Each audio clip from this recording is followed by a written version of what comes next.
Saludos y bienvenidos a Enfoque, un espacio informativo para el análisis y el debate sobre la actualidad mundial, con especial énfasis en América Latina. Casi 1.000 millones de personas siguen sufriendo hoy en día malnutrición. Y si a alguien le pareciese poco, de ellas 842 millones sufren hambre crónica. A reflexionar sobre esta estremecedora realidad dedicamos el programa de hoy, que contará con una entrevista exclusiva de Miguel Ángel Moratinos, ex ministro de Asuntos Exteriores y Cooperación en España. Y además aquí en el plató de Enfoque nos acompañan Alicia García, portavoz de la organización Acción contra el Hambre. Hola, buenas tardes. Buenas tardes. Está también con nosotros José María Assunzi, quien fuera subdirector general de la FAO y actualmente catedrático en la Universidad Politécnica de Madrid. Bienvenido. Buenas tardes, bienvenido. Es un gusto tenerles con nosotros. La FAO, el Programa Mundial de Alimentos y el Fondo Internacional de Desarrollo Agrícola definen la desnutrición o hambre como no tener suficiente alimento para llevar una vida activa y sana y una incapacidad para satisfacer las necesidades de energía alimentaria. Definitivamente parece ser que llegaremos al 2015 con el problema del hambre sin resolver. José María. Sí, bueno, las metas del milenio fijaban un objetivo para el 2015. El problema es que en los años de la crisis alimentaria, a partir del 2008 hasta el 2011, 10-11, no solamente no se avanzó, sino que se retrocedió, y eso hace que ahora, aunque ahora sí que estamos reduciendo el número de personas que pasan hambre, es difícil que alcancemos el objetivo de reducir a la mitad el hambre en el mundo para el 2015. ¿Cómo lo ven desde Acción contra el Hambre? Bueno, nosotros tratamos de dar también un enfoque positivo al tema, y hay de hecho 38 países que han cumplido el primer objetivo del milenio. Esto nos demuestra que es posible, que hay soluciones asequibles, accesibles, que están al alcance, y que ahora es el momento de erradicar por fin el hambre y la desnutrición infantil. Hechas estas primeras reflexiones, escuchadas estas reflexiones, quiero dejarles con la primera parte de la entrevista concedida por Miguel Ángel Moratinos, ministro de Asuntos Exteriores y Cooperación del Gobierno español entre 2004 y 2010. El diálogo ha tenido lugar en el Hotel Ritz de Madrid. Moratinos conversa con nuestra compañera Alicia Martín. Hoy en nuestro programa de Enfoque nos acompaña el exministro de Asuntos Exteriores español, el señor don Miguel Ángel Moratinos. Señor Moratinos, en primer lugar, gracias por concedernos esta entrevista y por estar hoy con nosotros. No, gracias por invitarme a participar en este programa. Usted ha escrito este libro, La lucha contra el hambre. Sí. En él hace un recorrido por cómo es la situación de este problema a nivel mundial. Ya en el año 2000, 189 países ratificaron los objetivos de desarrollo del milenio para Naciones Unidas para el año 2015.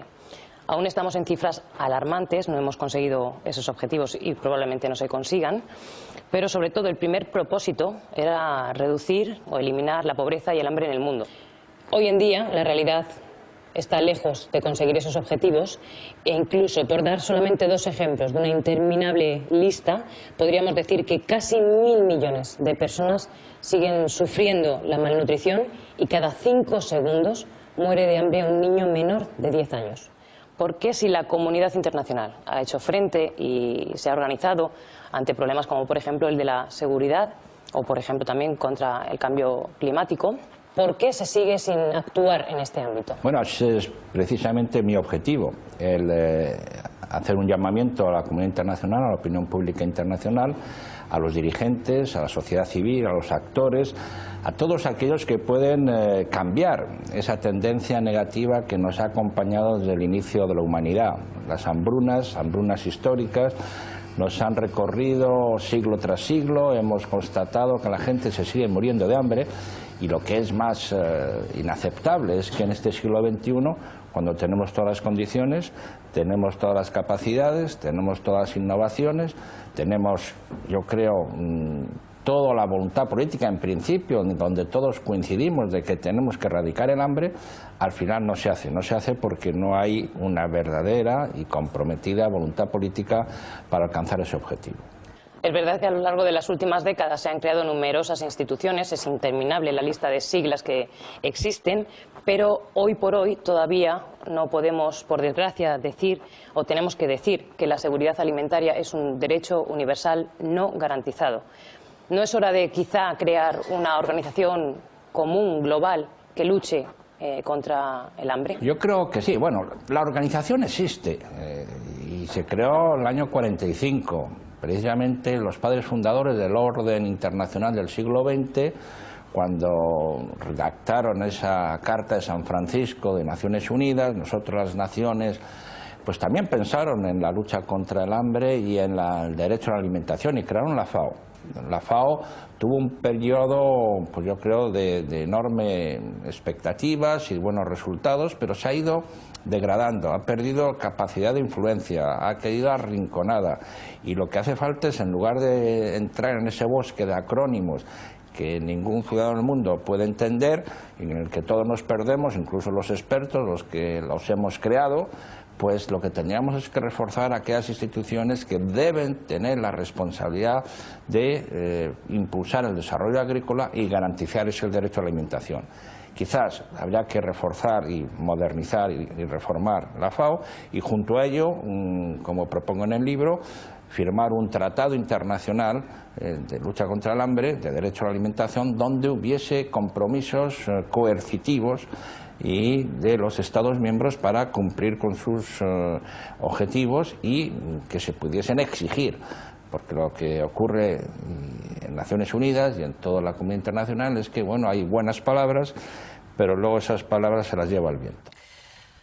Bueno, ahí estábamos escuchando a Moratín, nos decía que hay buenas palabras, pero luego esas palabras parece que se las lleva el viento. Hay buenas palabras, pero yo creo que también los hechos están acompañando. Es decir, yo insisto en que debemos tener un enfoque positivo.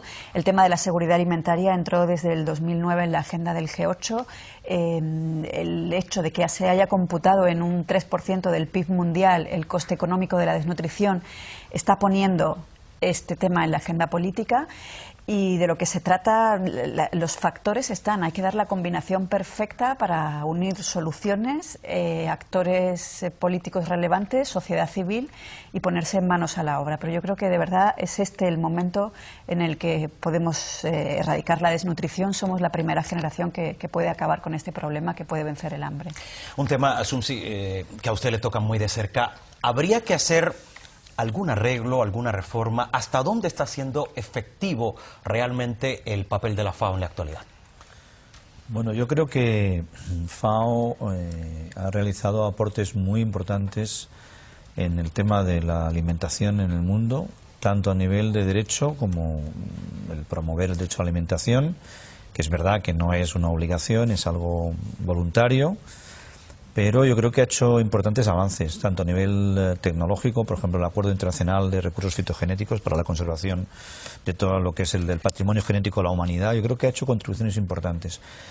Lo que ocurre es que efectivamente yo creo que ha habido una pérdida de efectividad, hay también una dificultad de financiación. O sea, yo creo que FAO atraviesa, como todos los organismos internacionales y todo lo que es el mundo, la cooperación que se nutre fundamentalmente de las donaciones de los países desarrollados. Ante la crisis económica está habiendo una dificultad para conseguir esos recursos financieros. Por tanto, yo creo que sí que hace falta un mayor compromiso a nivel financiero internacional y hace falta algunas reformas importantes, como por ejemplo esa profusión de instituciones. Yo creo que se debería de plantear probablemente una nueva organización que fuera un poco la unión de todos los, por lo menos de las tres grandes organizaciones que hay, ¿no? El FAO, el Programa Mundial de Alimentos y el FID, el Fondo Internacional de Desarrollo Agrícola. Ahora bien, yo creo, y termino con esto, que hay un aspecto muy importante, y es que la FAO no puede ser más efectiva porque la FAO no tiene capacidad para obligar a los países a nada. Si los países no están de acuerdo, o sea, a veces se habla de la FAO no tiene capacidad de decisión propia, son los 193 países que conforman la Asamblea de la FAO las que deciden las políticas de la FAO. Y en ese sentido yo creo que la FAO, la gran reforma, que además entroncaría con la reforma de las Naciones Unidas, no es tanto una reforma tecnocrática de mejorar los departamentos como se ha pretendido, de hacer ciertas cosas, sino mucho más fundamental, y es que la FAO, y no solamente la FAO, sino en cada ámbito, Naciones Unidas tuviera una cierta capacidad, entre comillas, de ser algo así como un gobierno mundial, cosa que no es. Más autonomía, ¿no? Exacto, y más capacidad de decirle a un gobierno, oiga, usted no puede hacer eso porque está perjudicando al mundo. Y eso no se ha conseguido. O sea, tenemos una globalización de mercados y de la economía y las finanzas, pero no hay una globalización del gobierno.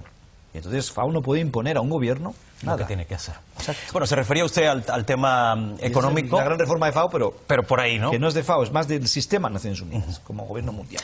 Yo decía que en su respuesta se refería usted al tema económico, y precisamente de eso también hemos hablado con Miguel Ángel Moratinos. Les propongo pasar a la segunda parte de esa entrevista. Usted en su libro habla de 3 acciones esenciales para salir del círculo vicioso del hambre. Por un lado está la acción político-social, por otro lado está la acción legal y por último sería la acción de orden financiero. Sin esta última, ninguna de las dos anteriores tendría sentido. Es indudable, si no hay recursos financieros, pues es muy difícil poner en marcha políticas y programas y proyectos, y es muy difícil alimentar a la gente. Lo que hace falta es que tenemos que revisar plenamente los mecanismos de financiación internacionales, tanto a nivel nacional como a nivel internacional. Yo creo que hay una especie de sentimiento en el ciudadano del mundo, y desde luego en el ciudadano de las sociedades más avanzadas, de que eso de pagar impuestos, eso de dedicar dinero a los otros, eso no va.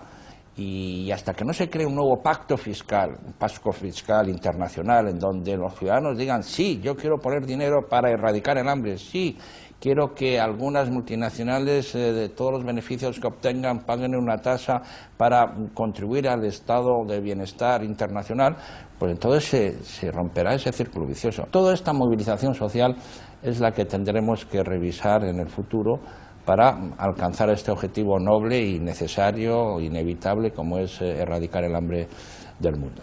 ¿Cuánto dinero? Si se puede poner una cifra, bueno, ¿cuánto dinero hace hay falta? Muchos estudios, OFAC, que ha sido el que ha hecho los estudios más rigurosos, hablan de 20.000 millones de dólares al año, 30.000 millones de dólares al año, que son cifras que parecen muy elevadas, pero que si las comparamos con los que han sido los rescates financieros de unas entidades financieras que nos han llevado al desastre financiero, económico y social, pues son, como dirían los anglosajones, peanuts, ¿no? Son peccata minuta. En estos momentos, cada día, insisto, cada día, entre todos los gobiernos mundiales se invierte 4.000 millones de dólares en armamento y gastos militares.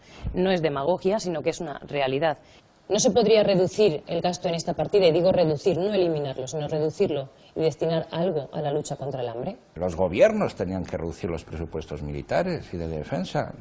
¿Por qué tenemos que gastar dinero? Que inviertan en diplomacia y en desarrollo y en cooperación, y verán que no necesitan armas ni armamento. Pero todo esto son los temas que debían estar en la agenda política, pero que desgraciadamente se olvidan, se aparcan, no se discuten.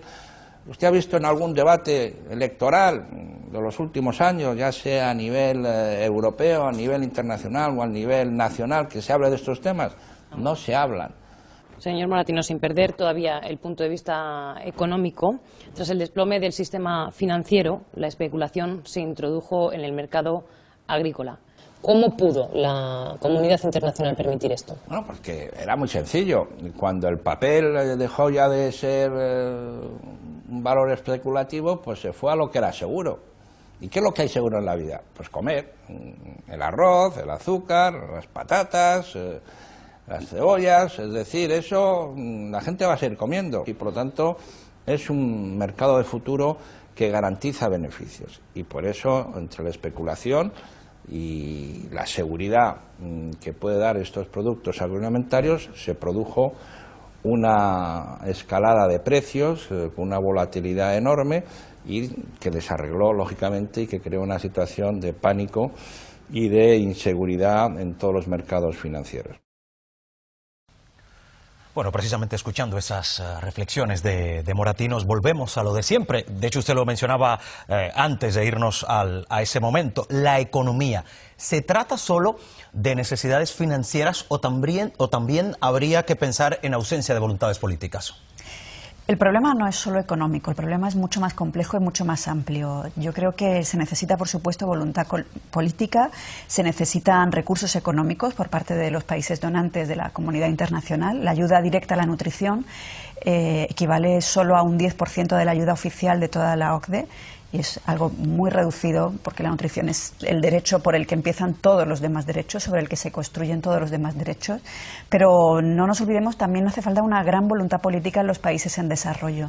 Ellos son quienes tienen en sus manos en estos momentos integrar en sus programas de salud pública el diagnóstico y la prevención de la desnutrición infantil. Ellos son quienes pueden desarrollar políticas decididas para ello.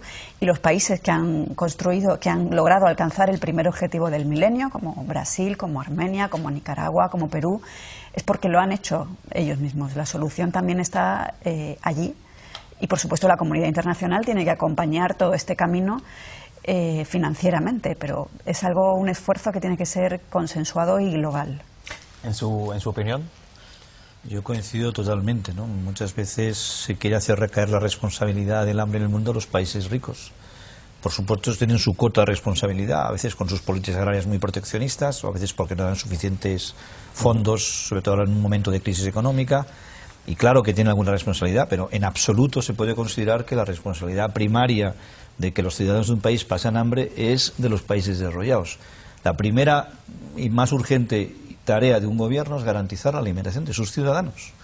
Y como dice muy bien Alicia, pues eso supone que esos países tengan prioridad en el tema de la nutrición y del hambre, tengan sus políticas de seguridad alimentaria y nutricional y tengan una serie de medidas y de instituciones trabajando en esto. Y como ella también muy bien dice, hay países que lo han logrado, por tanto no es imposible.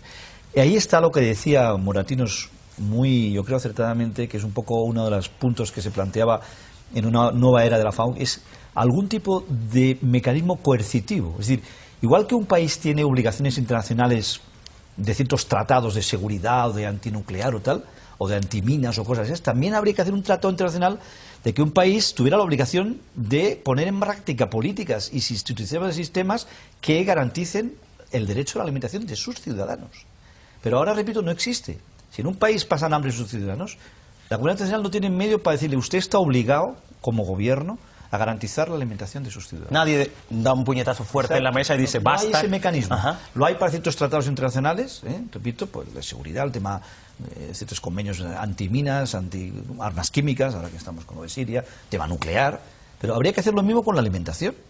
Y que hubiera un tratado internacional que un país en desarrollo, que su gobierno no hace unas políticas o no hace una serie de medidas para tratar de mejorar la situación del hambre en ese país, pudiera ser, entre comillas, sancionado, digamos, ¿no? O al menos que se sepa, usted no lo está haciendo, y que quede por lo menos reflejado, porque esto de que la culpa de que no se acabe con el hambre es solo de los países desarrollados, pues no es correcto. Bueno, lo cierto es que en medio de todo esto, cada 5 segundos muere de hambre un niño menor de 10 años. Viajemos, si le parece, ahora mismo hasta Colombia. Allí los campesinos están protestando en contra de las semillas transgénicas.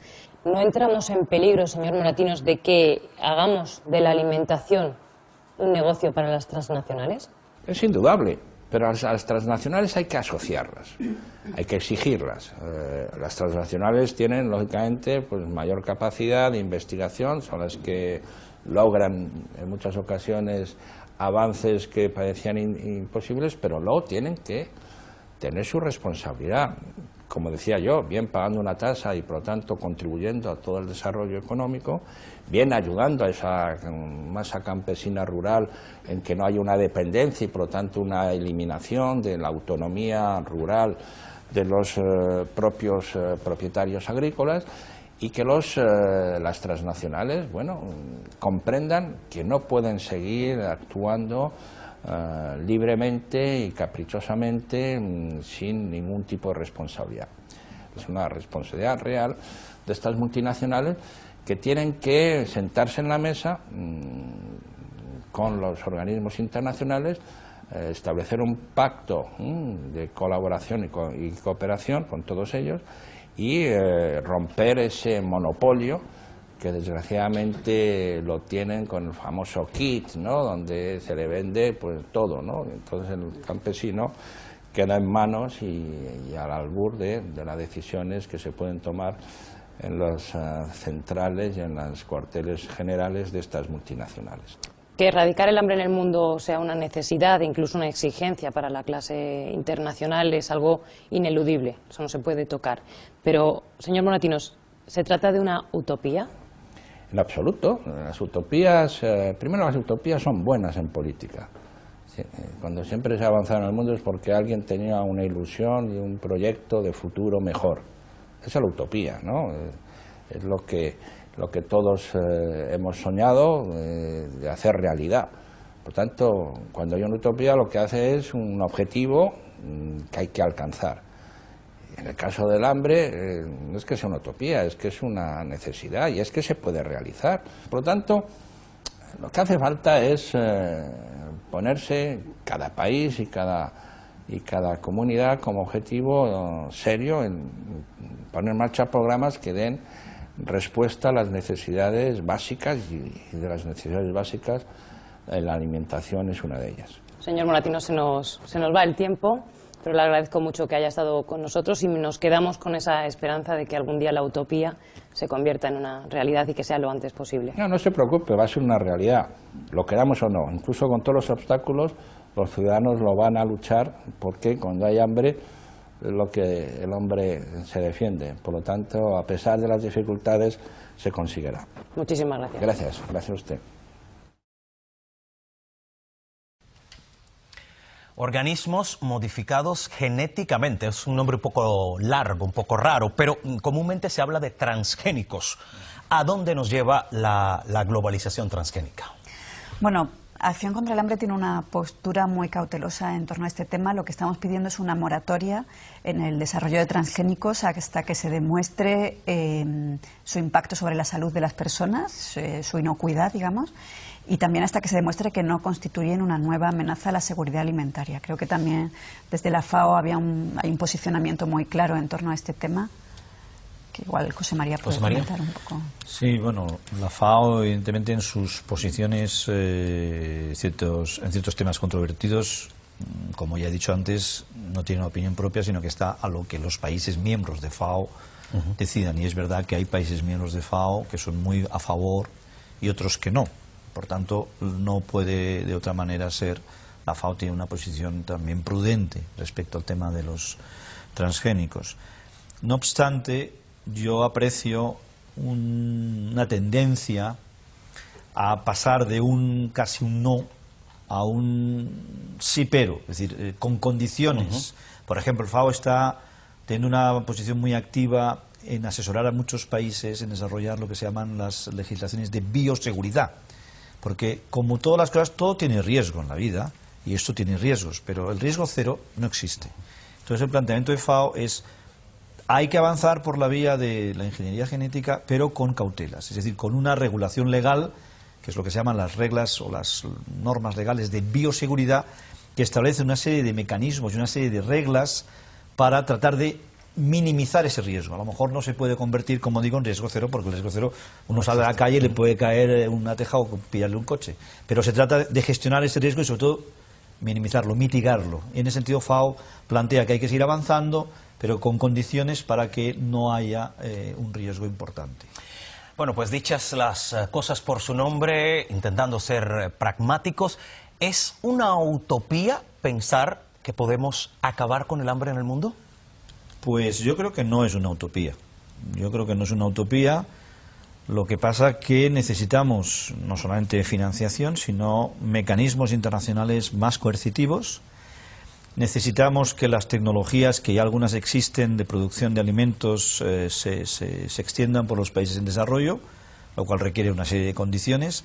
Y también yo creo que hace falta, pues evidentemente, una serie de medidas, porque yo creo que en el tema del hambre hay que distinguir la cuestión más de corto plazo y de algunas medidas que se pueden tomar de aquellos factores estructurales. Yo creo que en el corto plazo se trabaja, yo creo, bastante bien. El Programa Mundial de Alimentos, y hay una pléyade de organizaciones no gubernamentales que yo creo están llevando a cabo una labor súper meritoria y súper maravillosa, pero están atacando los problemas más acuciantes del hambre, ¿no? No solamente hambruna, sino situaciones de emergencia y situaciones de, sobre todo en población infantil, ¿no? Que eso condena a un niño ya de por vida. De por vida. Si no come en los primeros 5 años ya está condenado, ¿no? Entonces yo creo que ahí hay una labor muy importante donde se ha avanzado y se está avanzando. Lo que creo que hay que avanzar un poco más es lo que podríamos llamar las causas más estructurales del hambre, que es un poco el trabajo más a largo plazo, donde ahí ya no pueden hacerlo los ONGs, porque ahí se necesita que los gobiernos de los países en desarrollo y los gobiernos de los países desarrollados actúen en esa comunidad internacional con nuevas normas, nuevos mecanismos y nuevas medidas. Bueno, hablando precisamente de esa actuación internacional, ¿cómo lo ven ustedes desde Acción contra el Hambre? Bueno, nosotros creemos que en absoluto es una utopía, que estamos más cerca que nunca del fin del hambre en el mundo, que está a nuestro alcance, que somos la primera generación que puede hacerlo. Yo he traído para hablar de la punta de la pirámide del hambre, que sería la desnutrición aguda infantil, la que acaba cada año con la vida de más de 3 millones de niños. Este tratamiento, probablemente lo conoceréis, es un tratamiento nutricional que se desarrolló a mediados de los años 90 y que ha marcado un punto de inflexión en la lucha contra la desnutrición. Es un sobrecito que el niño desnutrido tiene que ir chupando, es un concentrado calórico y con los micronutrientes necesarios para recuperar poco a poco la vida de un niño, para que vuelva a tener apetito, para que vuelva su metabolismo a estabilizarse y a poder comer normalmente. No necesita agua para cocerlo y por tanto no hay peligro de contaminación. Se puede tomar en las comunidades porque una madre no puede dejar a sus otros 7 hijos desatendidos para ingresar junto a su pequeño desnutrido en un hospital. Y bueno, de lo que se trata es de ampliar masivamente este tratamiento. Hoy día solo 1 de cada 10 niños tiene acceso y cuesta solo 40 euros. Otro reto. Es el reto. Pues muchísimas gracias por acercarnos a esta realidad. Quería evidentemente agradecer tanto a Alicia García como a José María Sunsi por estar con nosotros aquí en Plató. Agradecer también esa entrevista exclusiva que nos ha concedido el que fuera ministro de Exteriores de España, Miguel Ángel Moratinos, concretamente en un salón del Hotel Ritz en Madrid. Y nada, gracias a ustedes, los espectadores que en cualquier lugar están buscando esta señal para tener su propio enfoque.